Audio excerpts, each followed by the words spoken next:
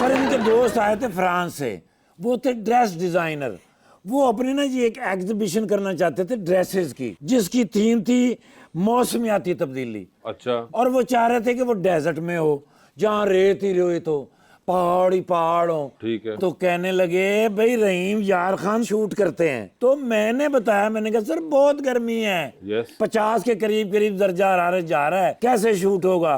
तो कहने लगे नो प्रॉब्लम, हमारे पास एसी कंटेनर है, हमारे पास एसी कंटेनर के अंदर होटल है, ड्रेसेस हैं, उसमें सब कुछ है। सर जी 4 कंटेनर एयर कंडीशन लेकर वहां पे चल पड़े। ठीक है। अब वहां जब गए हैं तो सर जी एक कंटेनर में ये बैठ गए और इनका दोस्त बैठ गया, बाकी कंटेनरों में सहाफी। हम शूट पे चले गए, मैं मॉडल लेके आया था। अब मॉडल भी सारे मेरे रिश्तेदार, मामू के, चाचू के बेटे सर। अब सर मॉडलिंग शुरू हुई है, उन्होंने ड्रेस निकाले हैं, वो सारे विंटर कलेक्शन थी। ओके। इतनी गर्मी के अंदर उन्होंने सर स्वेटर पवाते सर, ओए होए कोट पवाते सर, ओए होए चमड़े वाले बूट, लॉन्ग कोट। तौबा। सर उत्थे सारे ਨੂੰ ਪਿੱਤ ਨਿਕਲ ਆਈ।